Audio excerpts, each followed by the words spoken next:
ఏంటి సయ్యద్ రఫీ గారు? Sir yes, ఏం చెప్తారు? సార్ వినపడుతుందా? యా, వినిపిస్తోంది. రఫీ గారు చెప్పండి, మాట్లాడండి. నేను క్యాటరేట్ ఆపరేషన్ ఎలా ఉందండి ఇప్పుడు? ఎలా ఉంది? బాగానే ఉందా మీకు? నా 10 days అయింది, పర్వాలేదు. అయితే లైటింగ్ విపరీతంగా ఉంటుంది కదా, ప్రాబ్లం లేదు, చెప్పండి, మాట్లాడేసి పర్వాలేదు, మాట్లాడండి. ప్రివెన్షన్ గా పెట్టండి అనుకోవద్దు. అయితే చిన్నరెడ్డి గారు పాపం ఎప్పుడు చెప్పేదే పాడిందే పాట పాతబళ్ళ దాసులు అన్న పద్ధతిలో జగన్మోహన్ రెడ్డి గారు వీళ్ళు అదే చెప్తా ఉంటారు. దాంట్లో కొత్తదనం ఏం లేదు. జగన్మోహన్ రెడ్డి గారు ముఖ్యమంత్రిగా ఉన్నప్పుడు ఇదిగో నేను రచ్చబండకు వస్తున్నాను, అదిగో రచ్చబండకు వస్తున్నాను అని 5 సంవత్సరాలు గడిపారు. ఎక్కడా ఏ రచ్చబండకి వచ్చింది లేదు, ప్రజల్ని కలిసింది లేదు, ఒక విజ్ఞాపన తీసుకుంది లేదు, ఒక పథకం కేంద్రం నుంచి సాధించింది లేదు. ఎంతసేపు ఆయన కేసులు, వాటిని ఎలా ప్రొవోక్ చేసుకోవాలో దాని గురించి తిరిగాడు.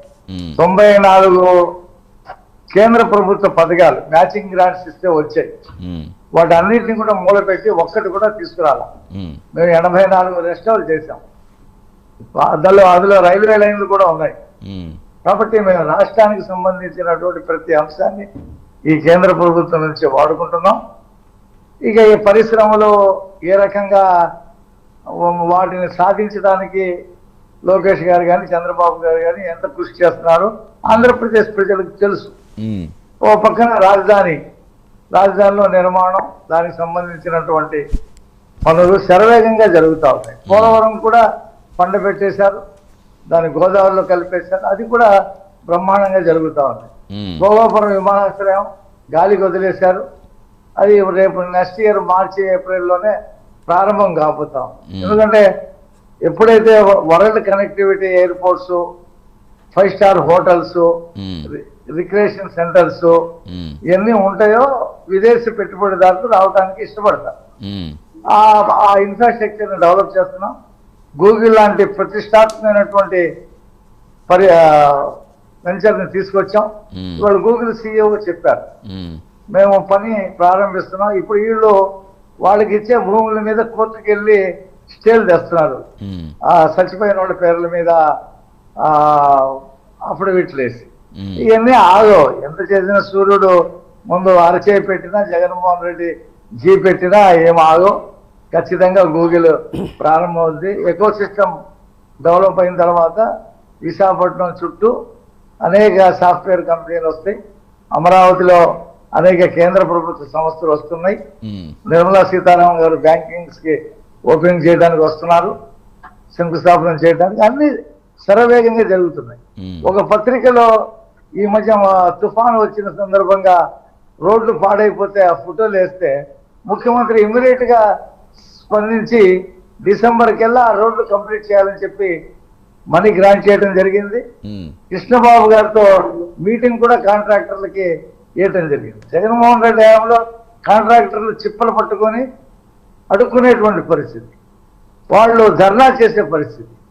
రూపాయి రెండోసారి డబ్బులు వేసాం. ఏ పంటకి వరల్డ్ వైజ్గా మార్కెటింగ్ ఉంటుందో దాన్నే వేయమని చెప్పాను తప్పితే గుడ్డిగా వేసి ఇబ్బందులు పడవద్దు. వరల్డ్తో లింక్ ఉన్నటువంటి పంటలు వేస్తే ఆ వచ్చినటువంటి దిగుబడిని ఏ రకంగా మార్కెట్ చేయాలో చేయవచ్చనేటువంటి ఉద్దేశంతో చంద్రబాబు నాయుడు గారు చెప్పారు. అరటికాయల్ని వ్యాగన్స్ బుక్ చేసి బొంబాయి, కలకటా, ఢిల్లీ అటువైపు పంపించడానికి శరవేగంగా చర్యలు తీసుకుంటా ఉన్నారు. అన్నీ కూడా ఒక్క క్షణం ఖాళీ లేకుండా ఈ రాష్ట్రంలో రావాల్సినటువంటి పరిశ్రమలు, నిధులు, విధులు అన్నీ కూడా తీసుకొస్తా ఉన్నారు. ఖచ్చితంగా ప్రజాస్వామ్య పద్ధతిగా జరుగుతూ ఉంది. చంద్రబాబు నాయుడు గారు ప్రతి 31వ తారీఖు లేదా 1వ తారీఖు పెన్షన్లు ఇచ్చేటువంటి కార్యక్రమంకి వెళ్ళి అక్కడ ప్రజలతో మమేకం అవుతున్నారు. 1-2 పేద కుటుంబాల దగ్గరికి వెళ్ళి వాళ్ళకి ఆర్థిక సాయం చేసే వాళ్ళని నిలబెడతా ఉన్నారు. ఇల్లు కట్టించడం కానీ, వాళ్ళకి షాపులు డబ్బులు ఇవ్వడం కానీ ఇవన్నీ చేస్తూ ఉన్నారు. అక్కడే ప్రజావేదిక ఏర్పాటు చేసి ప్రజల దగ్గర నుంచి ఏమి విజ్ఞప్తులు వస్తే వాళ్ళకి ఏం అవసరం ఉందో కూడా తెలుసుకుంటున్నారు. అలాగే పార్టీ ఆఫీస్లో, కేంద్ర కార్యాలయంలో రోజు విజ్ఞప్తులు తీసుకోవడం జరుగుతుంది. ముఖ్యమంత్రి వస్తున్నారు, లోకేష్ గారు వస్తున్నారు, మంత్రులు కూడా వస్తున్నారు. గత ప్రభుత్వంలో ముఖ్యమంత్రిని కలవడానికి మంత్రులకే అవకాశం లేదు, ఉమ్, ఎమ్మెల్యేలకు కూడా అవకాశం లేదు కదా, ఎంపీలకు కూడా అవకాశం. వాళ్ళు చెప్పారు, ఆ కర్నూలులో ఎంపీ నేను 4-5 సార్లు ప్రయత్నం చేశానండి సీఎంలో కలవడానికి, నా వల్ల కాలేదన్నారు. ఉమ్, కాబట్టి ఆ పరిస్థితి, ఆయన ఒక ప్యాలెస్ లో కూర్చొని 2 కిలోమీటర్లు 3 కిలోమీటర్లకు కూడా హెలికాప్టర్ వేసుకుని వెళ్ళినటువంటి పరిస్థితి. అక్కడ రైతులు రాజధాని కోసం స్థలాలు ఇస్తే అక్కడ నేను పేదవాళ్ళకి పట్టాలు ఇస్తానంటారు. నువ్వు పేదవాళ్ళకి కట్టినటువంటి చిట్కో ఇళ్ళని మూలబెట్టేసి వాటిని కంప్లీట్ చేయకుండా మళ్ళీ వాటి మీద లోన్లు తీసుకొచ్చి ఇల్లు అలాట్ చేయకుండా డబ్బులు కట్టమని బ్యాంక్ వాళ్ళు వాళ్ళని ప్రాణాలు తీశారు. ఇప్పుడు మనం చూసారు 3.5 లక్షల చిట్కో ఇళ్ళు ప్రారంభోత్సవాలు గృహప్రవేశాలు జరిగాయి. మళ్ళీ ఒక 5 లక్షలు జరిగేటువంటి పరిస్థితులు. ఊర్లు కడుతున్నా అన్నాడు. అక్కడ ఆ సెంటుపట్ట భూముల్లో రోడ్లు లేవు, కరెంటు లేదు, డ్రైనేజ్ లేదు, డ్రింకింగ్ వాటర్ లేదు, ట్రాన్స్పోర్ట్ లేదు, పిల్లలు చదువుకోవడానికి బళ్ళు లేవు. ఏదో కట్టేస్తానని చెప్పి పెద్ద స్కామ్ చేసి 7,000 కోట్లు స్కామ్ చేశారు ఆ గృహ నిర్మాణం. కాబట్టి ఆయన హయాంలో స్కామ్ లేనటువంటి కార్యక్రమం లేదు, స్కామ్ లేనటువంటి డిపార్ట్మెంట్ లేదు. ఇక మద్యం, ఇసుక, మైనింగ్, ఇక దాంట్లో దోచిన దోపిడీ ప్రజలందరికీ తెలిసిపోయింది. కాబట్టి అంటే ప్రధానంగా రఫీ గారు ఒక ప్రతిపక్షంగా నిజంగా సమస్యలు ఉంటే సమస్యలు లేవనెత్తడం, సమస్యలు ప్రభుత్వం దృష్టికి తీసుకురావడం. ఆయన 3 రోజులు ఏదో పెళ్లికి వచ్చి పులివెందల్లో ప్రజా దర్బార్ నిర్వహించారు. మంచిదే, నువ్వు ఎమ్మెల్యే, అక్కడ ప్రజా దర్బార్ నిర్వహించాలా. కానీ అదే పులివెందల జడ్పీటీ సెంటర్లో డిపాజిట్ పోయింది, 800 ఓట్లు కూడా రాలా. ప్రజల పరిస్థితి అక్కడ అలా ఉంది. కాబట్టి ఆయన 5-6 పిలుపులు ఇచ్చాడు, అన్ని తుస్సుమన్నాయి, ఒక్కటి కూడా ఇది కాల. మెడికల్ కాలేజీలు కట్టారంటాడు, ఎక్కడ కూడా కట్టి సరైనటువంటి నిర్మాణం చేసినటువంటి పాపాన పోల. అందులో 50% సీట్లు అమ్ముకోవచ్చని చెప్పి ఆయనే జీవో తీసుకొచ్చాడు. గవర్నమెంట్ మెడికల్ కాలేజీల్లో వచ్చేటువంటి సీట్లు 50% అమ్ముకోవచ్చని ఆయన జీవో తీసుకొచ్చాడు. ఇప్పుడేమంటాడు, ప్రైవేట్కి ఇస్తే పేదవాళ్ళకి సీట్లు దొరకవు కదా అని ఇప్పుడు డబుల్ స్టాండర్డ్ మాట్లాడు. దాన్ని ఎవరు పట్టించుకోవట్లేదు, అతను మాట్లాడే మాటలు. కానీ ఆయన ఏదో కోటి సంతకాలు అంటారు. నేను ఎక్కడ తిరుగుతున్నాను, విజయవాడలో, ఏలూరులో, గుంటూరు, ఎక్కడ కోటి సంతకాలు ఇళ్లకు వచ్చిన వాళ్ళు లేరు. ఎక్కడ కేంద్రం పెట్టి సరే అంటే పార్టీలకు అతీతంగా సంక్షేమ పథకాలు అందిస్తున్నారు మీరు చెప్తున్నారు. ఓకే ఓకే కాదు కాదు రఫీ గారు ఒక్క నిమిషం. పెట్టేసుకుంటున్నట్టున్నారు ఇళ్లలో కూర్చొని కొంతమందికి ఈ నిజంగా కాదు ఇప్పుడు రేపటి నుంచి జగన్ గారు ప్రజా దర్బార్ చేస్తామని చెప్తున్నారు, ప్రజా దర్బార్లో విడతలు స్వీకరిస్తామని చెప్తున్నారు.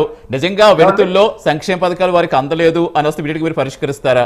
ఎందుకంటే ఒకవైపు పార్టీలకు అతీతంగా ప్రతి ఒక్కరికి సంక్షేమ పథకాలు అందించే విధంగా వెళ్తున్నారు, రాజకీయాలు కాదు ఇంకా అభివృద్ధి వైపు చూస్తున్నారు మీరు చెప్తున్నారు. ఇప్పుడు రేపు నుంచి జరిగే ప్రజా దర్బార్లో నిజంగా వాళ్ళకి అందట్లేదు, కొంతమందికి ఎక్కడో కొన్ని లుకలుకలు కనిపిస్తున్నాయని వస్తే వాటిని ఇమీడియట్ గా యాక్షన్ తీసుకునే అవకాశం ఉందా? అసలు ఆయన మొత్తము ఏ పథకము అమలు జరగట్లేదు, ఏ పథకము చేయట్లేదు, అన్ని వదిలేశాడని చెప్పి ఆయన మాట్లాడుతున్నప్పుడు అందలేదనే వాళ్ళ గురించి ఆయన ఎక్కడ అడ్రస్ చేస్తాడు? ఇప్పుడు విజయవాడలో వరదలు వచ్చినాయి, విజయవాడలో వరదలు వస్తే ₹1 కోటి ఇస్తా అన్నాడు. ఆ కోటి ఇచ్చింది లేదు, సచ్చింది లేదు. ఆ కనీసం వాటర్ బాటిల్స్ కూడా ఇవ్వాలా. అతని చేతితో డబ్బులు తీసుకొచ్చి ఇవ్వటం ఇక్కడ జగన్ గారి గురించి అంటలేదు. నిజంగా జగన్ గారు ఒక నియోజకవర్గ ఎమ్మెల్యేగా సమస్యలు స్వీకరిస్తారు, ఆ నియోజకవర్గ ప్రజలకు అందలేదు అంటే ఇమీడియట్ గా మీ కూటమి సర్కార్ ఇమీడియట్ గా యాక్షన్ తీసుకుంటుందని అడుగుతున్నాను. జగన్ గారు నిజంగా వినతులు స్వీకరించి ఎవరికి అందలేదు, విజ్ఞాపనలు తీసుకుంటున్నాము, ఇమీడియట్ గా యాక్షన్ తీసుకుంటున్నాం. వాటి అన్నింటిలో కూడా ఈ 5 సంవత్సరాల్లో ఈ జగన్మోహన్ రెడ్డి సర్కార్ చేసినటువంటి అరాచకాల మీదే ఎక్కువ విన్నపాలు వస్తా ఉన్నాయి. వాటిని సరిచేస్తాం. మెయిన్ గా భూ సమస్యలు, ఆస్తి సమస్యలు వస్తా ఉన్నాయి. ఇప్పుడు ఆయన ఏం చేస్తాడు, పులివెందుల్లో మళ్ళీ ప్రజా దర్బార్ పెళ్లి కోసం వచ్చి ప్రజా దర్బార్ పెడుతున్నాడు. మళ్ళీ రప్పా గ్యాంగ్, నరుకుతాం, చంపుతాం, పొడుస్తాం అనేటువంటి గ్యాంగ్ మామూలే. మళ్ళీ డీజేలు మామూలే. రైతుల దగ్గరికి వెళ్ళినప్పుడు కూడా డీజేలు, మోటార్ బైక్ సౌండ్లు, చావు దగ్గరికి వెళ్ళినా డీజేలు, రప్పాలే. అది రప్పా పార్టీ కింద మారిపోయింది సార్. అది ఆయన ఎక్కడికి వెళ్ళినా రప్పాలే, నరుకుతాం, చంపుతాం, ఆ ఫ్లెక్సీలు ప్రదర్శిస్తారు. అంబటి రాంబాబు గారు అన్నాడు, ఏదో ప్రెస్ మీట్ లో మాట్లాడుతుంటే రప్పా అంటుంటే, అరే ఆపండి అయ్యా, ఈ రప్పాతోనే మనకి తలనొప్పి వచ్చిందని చెప్పి అతనే మాట్లాడాడు. అయినా సరే కోర్టుకి హాజరవడానికి వెళ్ళి ₹1 కోటి ఖర్చు పెట్టాడు.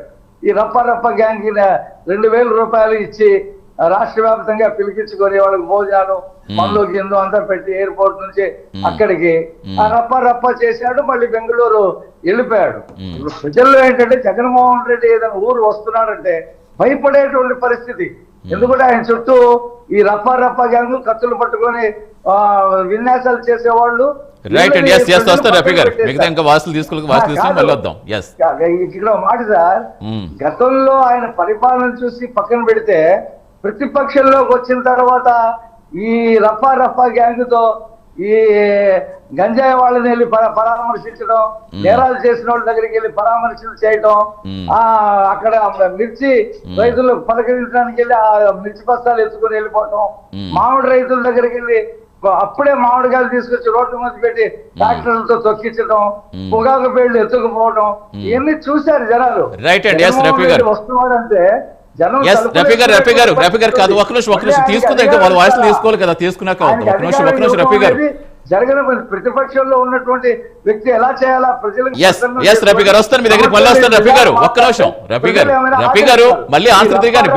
మీరు అడిగిన దానికి చెప్పాలి కదా. కాదు రఫీ గారు ఒక్క నిమిషం, మీరు అడిగిన దానికి మళ్ళీ సమాధానం చెప్పిన తర్వాత మళ్ళీ మిమ్మల్ని అడుగుతాను, మళ్ళీ చెప్తాను. సుజాత గారు.